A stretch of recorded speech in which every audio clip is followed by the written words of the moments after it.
Hi guys, and welcome to part 2 of the little series I'm doing about taking a year abroad in France. Today I'm joined by 2 other language assistants. We've got Jen and Joe.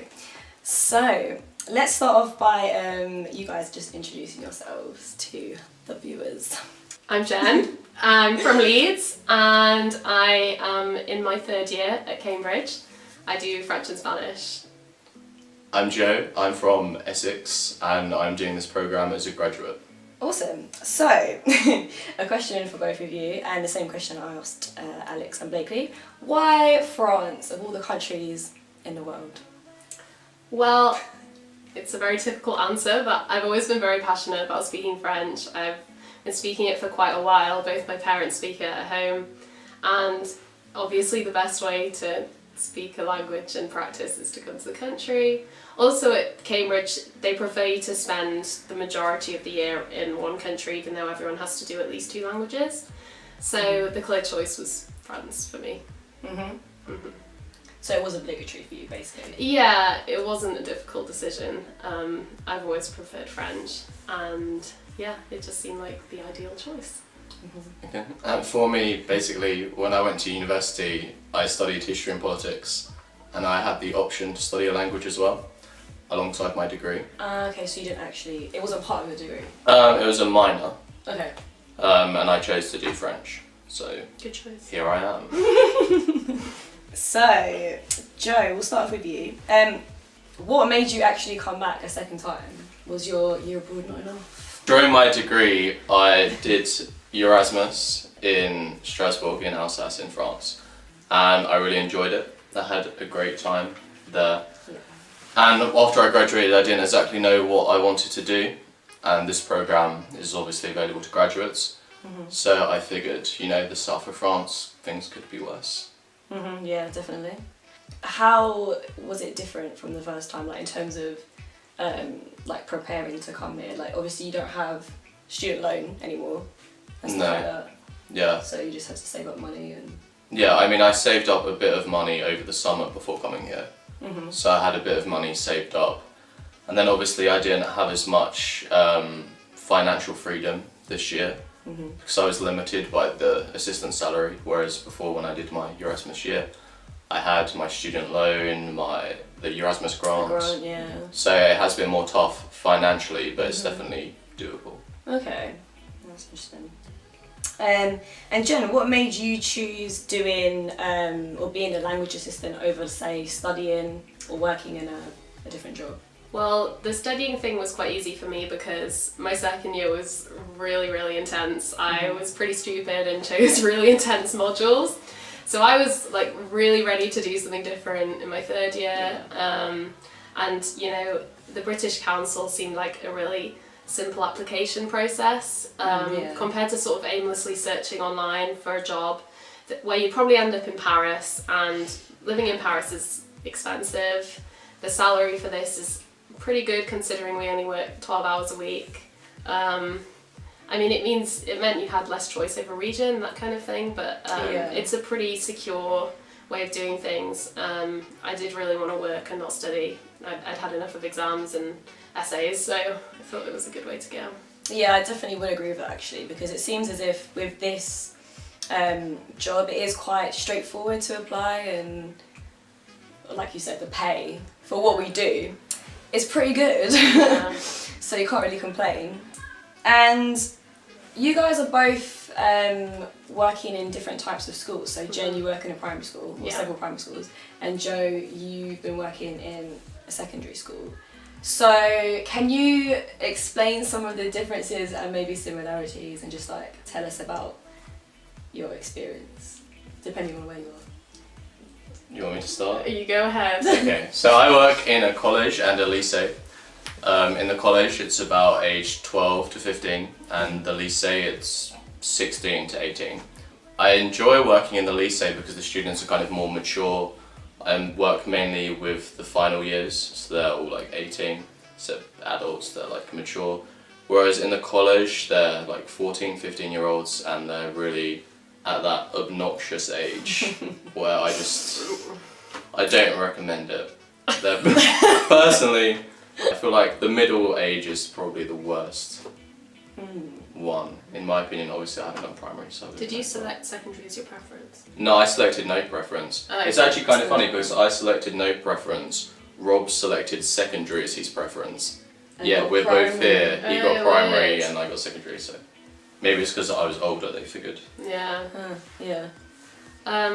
Yeah, like Rhiannon, I work in 3 primary schools. It's like ages 6 to 11.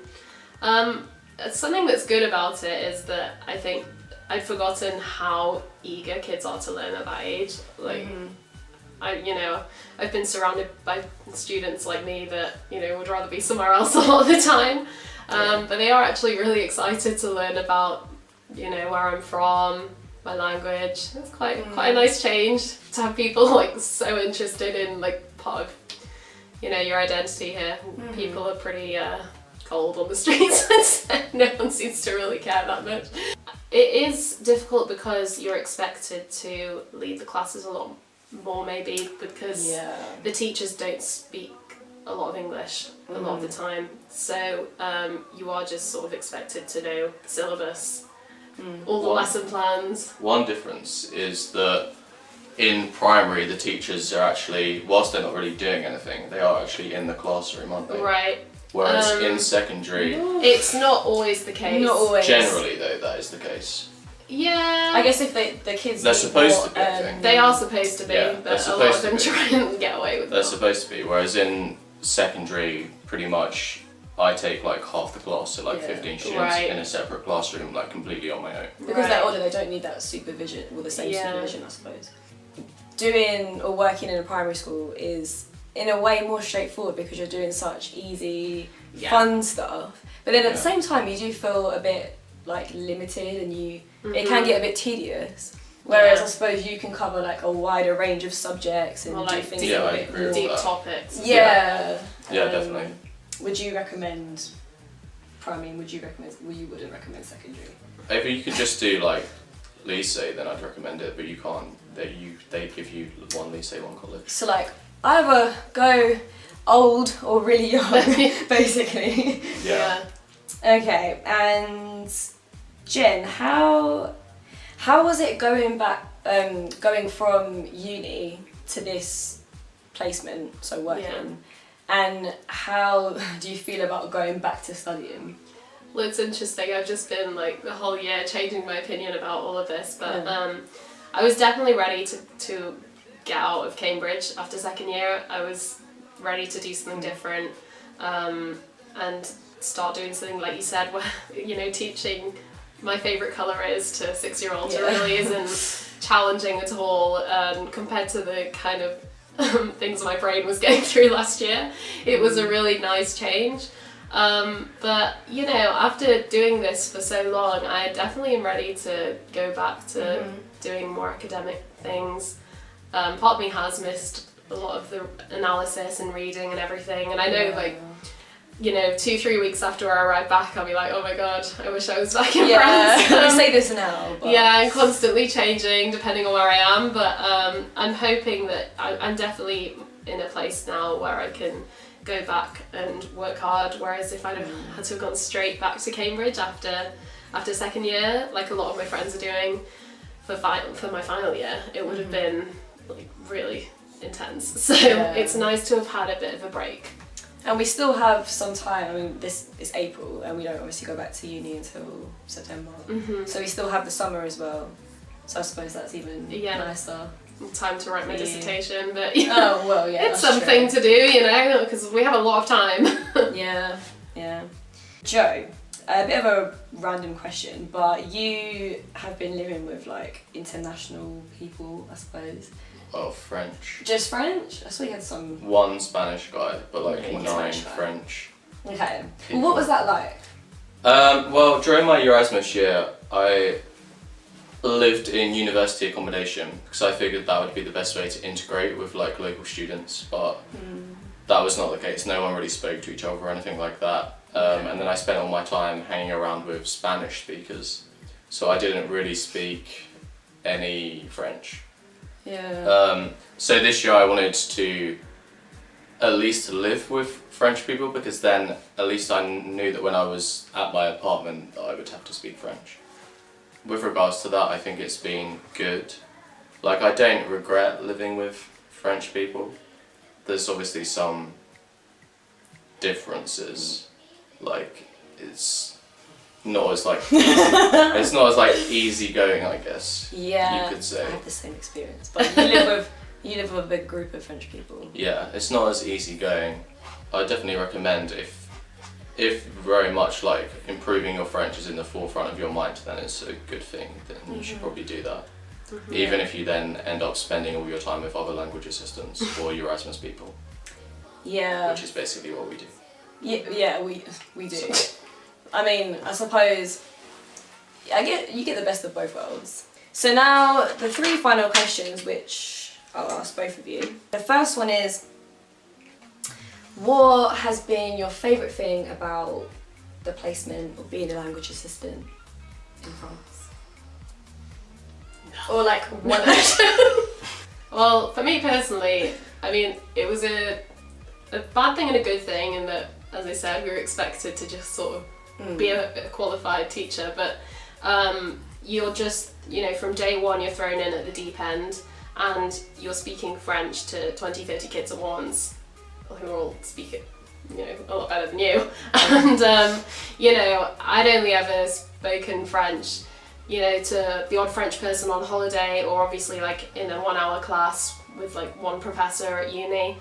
So like to suddenly be thrown in like that and have all these kids watching you, expecting you to speak fluent French, it sort of forces you to like pick up your game. And right. I was like, is she answering the right question here? I'm saying it. Yeah, no, as in it was good because it was like a big confidence builder, I thought. Okay. Obviously like a really good way to speak the language, even though they say try and speak English as much as possible. When you're teaching 6-year-olds who don't speak, they speak like 3 words, you can't speak fluent English to them. Even their French is not exactly fluent, so yeah, exactly. You can't really be speaking English. Yeah. All the time. Okay, so the fact that you were able to gain so much confidence. Yeah, confidence and speak more. Yeah, you can't really get away with not doing it, so yeah, it's a pretty good way of doing that. And yeah, I mean, I agree with that 100%. Like, teaching is pretty difficult, and I think you kind of need to be able to like deal with setbacks and things like that in order to teach. But beyond that, I'd probably just say like meeting a bunch of new people. Oh, that too. Yeah. Yeah. No, you don't mean that. You don't like any of us. But yeah, definitely for me, I'm a really sociable person, Joe. Yeah, definitely for me, like I love meeting new people, so that's been great. Yeah.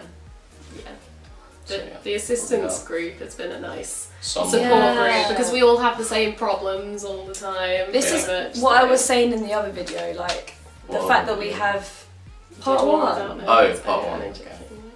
Check it out, part 1, linked in the description. Part 2 is better. Yeah. So having a Facebook group was very, very useful. Just having that support network of people to vent, to organise events. We were all in the same boat, and particularly when we first arrived. Yeah. There was always something going on. Yeah, so make sure you go to the things that are being organised by the people, even though they're total strangers. www.facebook.com/ Avion 2017 assistance to 2018. Scary. Yeah. If that's a thing. But try and find the Facebook group for your region. Yeah. Not ours, because not ours. No point. Unless you want to read through all. Unless you want to see all of the random people that are part of the group that Jen let in. Like, what was it? The old woman. Middle-aged woman. I'm group admin, and I'm given such a hard time for just being a welcoming person. So like, I never voted. Don't be admin. I never voted. Wait for someone else to do it because it's a poison chalice. Oh my god. Basically. What about the hardest thing you found during the placement? Nothing was particularly hard. There was stuff that I didn't really like, but it wasn't hard. Well, go with that stuff you didn't like. As in the most challenging thing. The most challenging thing. Okay, so for me personally, the most challenging thing was, I guess it's kind of an unnatural situation. Like, even when you're at university, you're not only you may have 12 hours of lectures a week, but you still have to do a lot of additional work on top of that. Whereas here, it's literally just 12 hours teaching a week, and then apart from that, you've got like nothing that you need to be doing. Yeah. And it's also kind of hard to, like in your own personal life, try and get a kind of structure Yeah. of things. So that's what I probably found the most challenging. I mean, that is a good thing that you have so much free time, but then when But you're... it gets to a point where I think it's like Too much. Yeah. yeah. It's driven me. Especially when it crazy. was cold. Yeah. We were all just sat inside And the Mistral, that's doing been pretty the hard as Mistral. Oh my god. Yeah, if you come to the south, you'll get to know the Mistral very well. well. Monsieur Mistral. It's really cold wind. The south of France isn't always boiling hot, so don't expect that. And what would you say, Jen? Unfortunately, I'd say maybe certain staff members have been Okay. a little bit uncooperative. Yeah. I think there are a few issues with the programme because people don't really seem to understand what our job entails. I don't think... On the Oh, French yeah. side. Yeah, Yeah, on I the agree French with that. side, A lot of yeah. them think we're just replacement teachers. Yeah, they as think opposed to we're fully assistants. qualified teachers. I was asked in my first week why I needed training, and I've Yeah. obviously never taught before, so you know that was a bit of a... In one of my Bit of schools, concerning I comment. was taking half the class and I was doing the exact same thing that the Mm-hmm. teacher was doing in the other classroom, Yeah. which is like fine, but it's not what I'm supposed to be doing. Yeah, exactly. And I mean, You know. some of us were told we shouldn't be leading the whole class at all. All we should be doing is, you know, occasionally talking about like fish and chips and like correcting pronunciation, That's and fair. not teaching like, you know, nearly 30 kids at once. But you know, from day one, the majority of my teachers just sort of gestured to the board to me and sort of said, "They're all yours." And yeah, you know, they expect you to know the syllabus for all the kids, and I mean, you get into it pretty quickly, and you know, it's hardly challenging subject matter that you have to do, but Just be prepared for that because everyone's schools are so different. Yeah. Like some of them it will be a breeze. Yeah. Some of them it will be Yeah. hell on earth. yeah, Your Um, experience will like it's differ very different. vastly Yeah, but depending on where you're placed. yeah, I mean, a few times, you know, at the start of the year, I'd prepare something that was a lot smaller, and the teacher would speak to me in the class and say, you know, have you not prepared anything else? So I'd speak to them at the end and say, you know, this is technically not what I'm meant to be doing, but I'd be really polite about it. But a lot of the time that was just interpreted as laziness, which, you know, we're not lazy people, we're doing the programme. Yeah. And it just, I think they really do not understand what the role of an assistant is, or we are missold what the actual job is, because I think it just varies depending on the school. institution, the school, because yeah, I would say that. I've told my lycée some of the things that I was doing in the college, and they were like, no, that's like not what you should be doing. Like, Yeah. you're there to assist, you shouldn't be. Exactly, I have like one of my 3 teaching schools at them. doesn't want me to teach full classes at all. Yeah. Yeah. But the other 2, it's very much expected of me to just go ahead and teach a whole class. But I'd say if you're doing anything you're not comfortable with, then just speak to the Yeah. teachers about it. Yeah, just communication is key because if you don't say anything, how are they supposed to know? Yeah, what I mean, you're thinking? I would say we all get like a supervisor, and Oh, we didn't. Oh, didn't you? No, Really? no, I don't think we do for secondary. Like, you always Okay. talk about ODIL and things. If you're but in yeah. primary, then you should Yeah. get At least someone you can go to. a supervisor. And I mean, with me, because a lot of my colleagues are unfortunately not that cooperative, it took someone else to sort of intervene and make a few things a bit clearer. And after that, a lot of the issues were sorted. So Yeah. if you do have a supervisor, and even if you don't, as you said, just make sure you speak up. Yeah, I know it's very daunting because obviously this is in another language as well, and Yeah. you don't really know these people that you're working with very well. But it's just so much better to say something. Or just do as the French do, and just go on strike. That good. All that. Yeah. I think more people have missed work because of strikes this year than because of illness, There you go. I would say. You heard it here first. Welcome to France. So the third and final question is, what piece of advice would you give someone wanting to do this placement? Don't get your heart or hopes set on a particular region or a particular age. Just be open and accepting to whatever you get. Yeah. Because if you come into the program with this idea like, oh, I'm going to be in Nice, I'm going to be teaching primary, I'm going to spend all of my time on the beach and stuff like that, and you end up being placed in like the north of France, teaching adults. Like, try and make the best of your situation wherever you're placed. Yeah. Is what I would suggest. I mean, even if you are placed somewhere like Nice or somewhere like Côte d'Azur, you're very likely to not be in the centre of town or right by the coast. Yeah. Yeah. So these are big cities, so like, you know, I was warned about that because my first region choice was Nice, and I think Same. a lot of people on this We're all the Nice rejects. yeah, basically. In Avignon. Like you said, don't get your heart set on a particular area. It can work out really well. So you know. I think just be open in general. Be open to where you're placed, This who is you're exactly what the teaching, others said. your experiences. It's your attitude. Yeah. Exactly. If you go in with a positive attitude, then you're going to have a positive experience. Yeah. Yes. You can put that on a t-shirt. So thanks very much for helping me out with this video, guys. Have you got okay. any last words? Any last words for our viewers? If you're interested in teaching, do it. If you want to just do it because you can't really think of anything else to do, I'd say think about it a bit more because... And then do it See, anyway. I would disagree. And then and then do it anyway, because I don't want to be a teacher. I don't You're want to be a asking me, teacher. do you want to be a teacher? I'm like, no.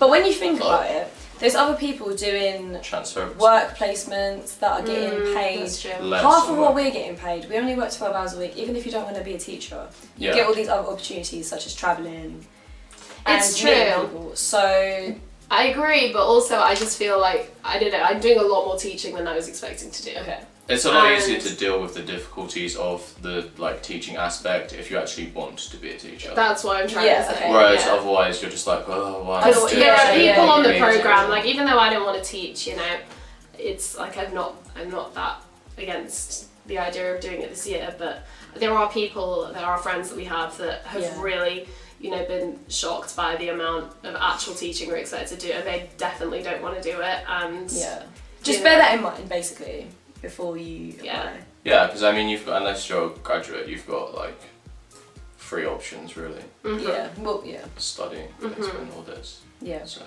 Sweet.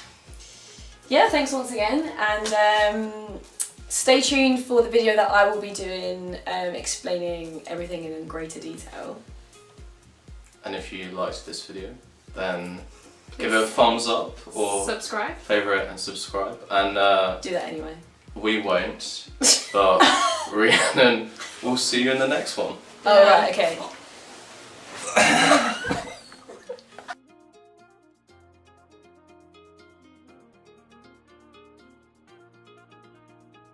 Please don't stop.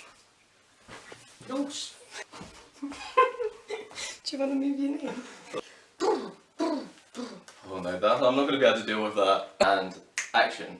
Hi guys, welcome back to part 2. What? Welcome back? We didn't start it yet. Hi guys, welcome to part 2 of the little series I'm doing on being...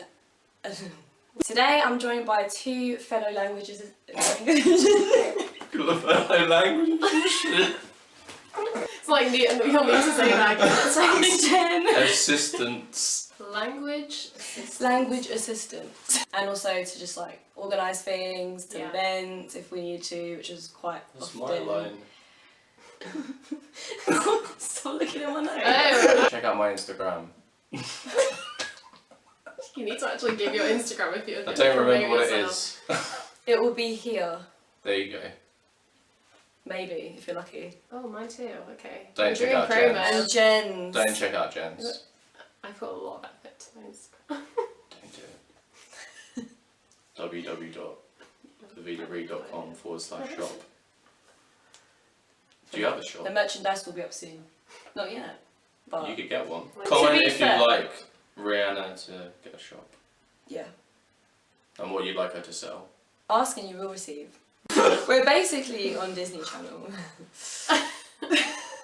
Wait, why? Why are we on Disney Channel? Next on Disney Hi, Channel. this is Disney Channel. Keep watching. Disney Channel. Welcome to Disney Channel. Because it's just one big entertaining show, isn't it, guys?